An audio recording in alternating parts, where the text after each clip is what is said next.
कानून के समक्ष समानता और कानून का समान संरक्षण।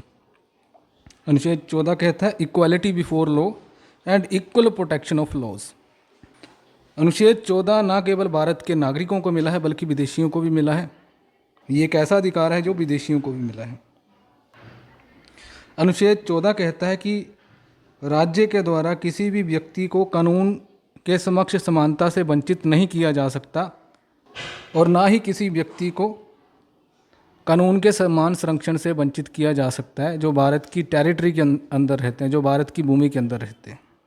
यहाँ पर जो व्यक्ति शब्द है, पर्सन जो है, लिटरल सेंस में एक एक व्यक्ति, एक एक इंसान।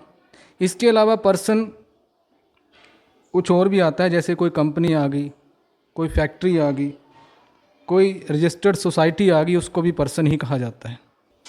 तो पर्सन का मतलब सिर्फ व्यक्ति नहीं है बल्कि कुछ और चीज़ों को भी पर्सन कहा जाता है, व्यक्ति कहा जाता है। जैसे किसी कंपनी को कह दिया, किसी रजिस्टर्ड सोसाइटी को कह दिया, उसको भी पर्सन ही कहा जाता है, व्यक्ति ही कहा जाता है। तो सभी व्यक्तियों को जो भारत के अंदर रहते हैं उनको मौलिक अधिकार मिले हैं। सबसे पहले जो इक्वालिटी बिफोर लॉ है, कानून के समक्ष समानता, क्योंकि जो अनुच्छेद 14 है वो दो चीज़ों की बात करता है, कानून के समक्ष समानता, इक्वालिटी बिफोर लॉ, और कानून का समान संरक्षण। कानून के समक्ष समानता का सिद्धांत ब्रिटेन से लिया गया है, इंग्लैंड से लिया गया है, और कानून के समान संरक्षण का सिद्धांत अमेरिका से लिया गया है। तो सबसे पहले समझेंगे कि कानून के समक्ष समानता क्या होती है। जैसा कि मैंने कहा कि ये ब्रिटेन से लिया गया है, और ब्रिटेन में रूल ऑफ लॉ, कानून का शासन का सिद्धांत पाया जाता है, जो कि ब्रिटेन के एवी डाइसी के द्वारा दिया गया था। कानून का शासन, कानून के शासन के तीन मतलब बनते हैं। पहला मतलब है किसी भी प्रकार की स्वेच्छाचारी शक्ति का अभाव, जिसका मतलब है कि किसी भी व्यक्ति को मन मर्जी से किसी शासक के द्वारा दंडित नहीं किया जा सकता। क्या आप पुराने टाइम में पढ़ते होंगे कि राजा बैठा है अपने सिंहासन पे और उसका मन किया कि इसकी आंखें निकलवा दो। कोई एक क्राइम करके आया और सेम नेचर का क्राइम करके कोई दूसरा व्यक्ति आया तो उसके दिमाग में आया कि इसको चौराहे पे फांसी पे लटका दो, और कोई तीसरा आया जिसने रिक्वेस्ट करी, उसको माफ़ कर दिया। तो ये क्या स्वेच्छाचारिता, अपनी मर्जी से राजा क्या है, जो दिल कर रहा है वो कर रहा है। और कभी कभार ऐसा भी होता है कि किसी व्यक्ति ने क्राइम नहीं भी किया होता था तब भी राजा उसको दंड दे देता था। तो कानून के शासन का मतलब यह है कि इस प्रकार से अपनी मर्जी से कोई भी शासक किसी भी व्यक्ति को दंडित नहीं कर सकता जब तक उस व्यक्ति के द्वारा किसी कानून का उल्लंघन नहीं किया गया हो। तो प्रॉपर कानून बनते हैं, और जब किसी व्यक्ति के द्वारा किसी कानून का उल्लंघन किया जाता है तो उस कानून के अनुसार उसको सज़ा दी जाती है। तो जिसने फांसी के बराबर कोई क्राइम किया होगा तो उसको फांसी मिलेगी, जिसने 1 साल की सज़ा का कोई क्राइम किया होगा उसको 1 साल की सज़ा मिलेगी। तो इसी को बोलते हैं स्वेच्छाचारी शक्ति का अभाव।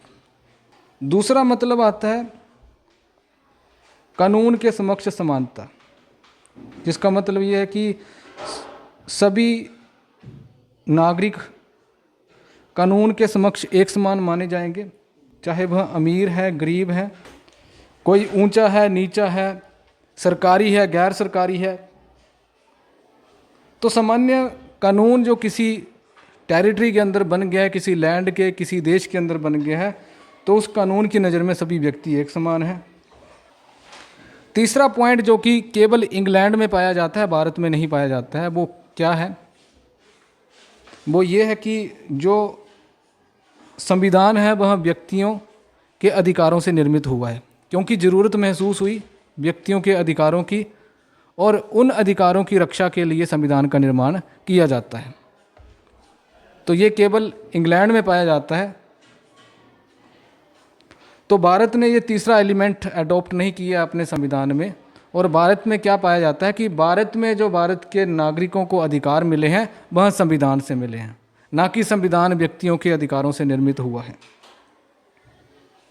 तो रूल ऑफ लॉ की दो विशेषताएं पाई जाती हैं, एक स्वेच्छाचारी शक्ति का अभाव, दूसरा कानून के समक्ष सभी व्यक्ति एक समान हैं। तो भारत में कानून के समक्ष समानता का मतलब क्या है कि किसी भी व्यक्ति को विशेषाधिकार नहीं मिले हैं। सभी व्यक्ति, चाहे वह अमीर है, गरीब है, ऊंचे है, नीचे है, सरकारी है, गैर सरकारी है, सभी को कानून की नज़रों में एक समान माना जाता है। सो ये मतलब होता है कानून के समक्ष समानता का। अब आ जाते हैं कानून का समान संरक्षण। ये विशेषता हमने अपने संविधान में अमेरिका से अडॉप्ट करी है। कानून के समान संरक्षण का मतलब होता है समानों के साथ समान व्यवहार करना, एक समान स्थितियों में एक समान व्यवहार करना। अब इसको थोड़ा सा एग्जाम्पल से समझते हैं कि कानून के समान संरक्षण का क्या मतलब है। तो मान लीजिए कि एक सड़क ऐसी है जहाँ पर लोग अपनी गाड़ियाँ चलाते हैं, बाइक्स चलाते हैं। तो सरकार ने एक नियम रखा है कि जहाँ पर कोई व्यक्ति अगर ओवर स्पीड 50 से ज़्यादा स्पीड से अगर गाड़ी चलाएगा तो उसका चालान किया जाएगा। ठीक है, सो इसको बोलते हैं कानून के समक्ष समानता, कि कोई भी व्यक्ति आएगा उसमें अमीर हो गया, गरीब हो गया, ऊंचा हो गया, नीचा हो गया, सरकारी, गैर सरकारी, कोई भी 50 से ऊपर गाड़ी चलाएगा तो चालान काटा जाएगा।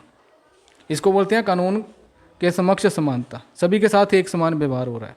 अब कानून के समान संरक्षण का मतलब क्या है कि मान लीजिए कि एक व्यक्ति 60 की स्पीड से गाड़ी चलाता है तो उसके द्वारा कानून का उल्लंघन किया गया है, और एक व्यक्ति 100 की स्पीड से गाड़ी चलाता है तो उसने भी कानून का उल्लंघन किया है। अब दोनों का जो चालान है एक बराबर नहीं हो सकता। तो जो 60 की स्पीड से चला रहा है उसका चालान हो सकता है कि 100 रुपया हो, और जो 100 की स्पीड से चला रहा है हो सकता है कि उसका चालान 500 रुपया हो। तो इसको बोलते हैं कानून का समान संरक्षण। अब जो व्यक्ति 100 की स्पीड से चलाएंगे उनका चालान उसी हिसाब से होगा, और जो व्यक्ति 60 की स्पीड से चलाएंगे उनका चालान उसी हिसाब से होगा। तो इसका मतलब यह है कि समानों के साथ समान व्यवहार किया जाएगा। जो व्यक्ति किसी एक नेचर का कोई क्राइम करते हैं उनको उस प्रकार की सज़ा दी जाएगी। जैसे किसी ने किसी को थप्पड़ मारा तो उसकी सज़ा, उसकी भी सज़ा है, और किसी ने किसी के साथ रेप किया है तो उसकी भी सज़ा है। अब हम ये नहीं कह सकते कि जिसने किसी को थप्पड़ मारा है उसको हम वैसी ही सज़ा दे दें, है ना। तो किसी ने रास्ते पे कोई छेड़छाड़ किसी महिला के साथ कर दी है और किसी ने रेप कर दिया है, तो हम ये नहीं कह सकते कि दोनों को एक बराबर सज़ा मिलेगी, कि दोनों को ही फांसी पे चढ़ा दो। तो आपने पाया होगा कि हमारे कानून में समानों के साथ समान व्यवहार किया जाता है एंड असमानों के साथ असमान व्यवहार किया जाता है। एक ही प्रकार के क्राइम के लिए एक ही प्रकार की सज़ा दी जाती है। तो कानून के समक्ष समानता ब्रिटेन से, और कानून के समान संरक्षण का मतलब ये लिया गया है अमेरिका से। परंतु जब इस प्रकार का कोई डिफरेंशिएशन किया जाता है then there must be reasonable classification. ठीक है, तो जब सरकार बोल रही है कि हम समानों के साथ समान व्यवहार करेंगे, असमानों के साथ असमान व्यवहार करेंगे, तो सरकार के द्वारा एक रीज़न देना पड़ेगा, रीजनेबल डिस्टिंक्शन। जिसका मतलब क्या है कि 60 की स्पीड से कोई व्यक्ति गाड़ी चला रहा है, 70 की स्पीड से चला रहा है, 80 की स्पीड से चला रहा है, तो उसका एक रीज़न देना पड़ेगा। उसमें जब कोई कानून बनाया जाएगा तो उसका कारण बताना पड़ेगा कि यदि कोई डिस्टिंक्शन किया जा रहा है, कोई भेदभाव किया जा रहा है, तो उसका एक कोई रीज़न बताना पड़ेगा कि 60 की स्पीड से चला रहे हैं व्यक्ति, हो सकता है कि बाई मिस्टेक 60 की स्पीड तक पहुंच गया हो, और जो व्यक्ति 100 की स्पीड से पहुंचा है वो इंटेंशनली पहुंचा है। So there must be reasonable classification. अगर कोई इस प्रकार से वर्गीकरण किया जा रहा है तो उसका कोई उचित कारण बताना पड़ेगा, सिंपल सी भाषा में यदि हम समझे तो।